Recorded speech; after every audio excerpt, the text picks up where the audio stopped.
അപ്പോൾ ഇവിടെ വാട്സപ്പ് നമ്മുടെ ടിക്ടോക്ക് നിരോധിച്ചു. അന്ന് എല്ലാവരും പറഞ്ഞു ചൈനയെ തകർക്കാൻ വേണ്ടിയിട്ടാണ് ടിക്ടോക്ക് നിരോധിച്ചതെന്ന്. പിന്നെ ചൈന പോലൊരു രാജ്യത്തെ തകർക്കാൻ അവിടുത്തെ ഒരു കേവലം ആപ്പാണ് നിരോധിക്കേണ്ടത്? അല്ല.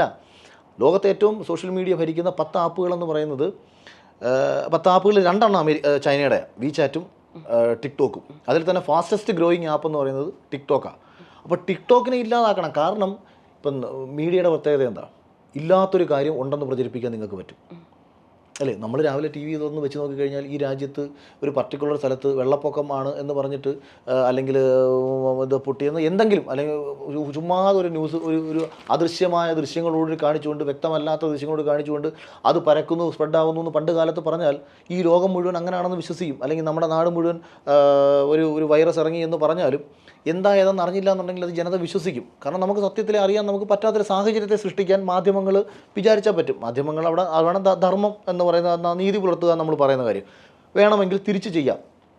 അപ്പോൾ അമേരിക്ക പോലൊരു രാജ്യത്തിന് ടിക്ടോക്ക് പോലത്തെ ഒരു പ്ലാറ്റ്ഫോം തടസ്സമാകുന്നത് എവിടെയാണെന്ന് ചോദിച്ചാൽ ഇത്തരം ഫാസ്റ്റസ്റ്റ് ഗ്രോയിങ് ആപ്പുകൾ ചൈനയുടെ കയ്യിൽ കിടക്കുമ്പോൾ അവൻ അവിടെ ഇരുന്ന് പ്ലാൻ ചെയ്യുന്ന കാര്യങ്ങളെ ബ്ലോക്ക് ചെയ്യാൻ ഈ ടിക്ടോക്കിന് പറ്റും.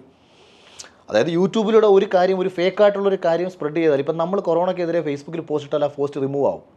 അതിന് ഫേസ്ബുക്ക് സമ്മതിക്കത്തില്ല അത് സ്പ്രെഡ് ചെയ്യാൻ. അത് അവരുടെ കമ്മ്യൂണിറ്റി സ്റ്റാൻഡേർഡ് വയലൻസിനെതിരെ ബ്ലോക്ക് ചെയ്യും. യൂട്യൂബ് ചെയ്താലും ബ്ലോക്ക് ചെയ്യും. ടിക്ടോക്ക് ബ്ലോക്ക് ചെയ്തില്ല എന്നുണ്ടെങ്കിൽ മറ്റൊരു വാർത്ത സ്പ്രെഡാവും. അത് ഇന്ത്യ പോലൊരു രാജ്യത്ത് സ്പ്രെഡാവാതിരിക്കണമെങ്കിൽ ടിക്ടോക്ക് ഇല്ലാതാക്കണം. പകരം ആ സെയിം സമയത്ത് 43,000 കോടി രൂപയാണ് ഫേസ്ബുക്ക് അംബാനിക്ക് കൊടുത്തത്. പകരം എന്ത് ചെയ്തു?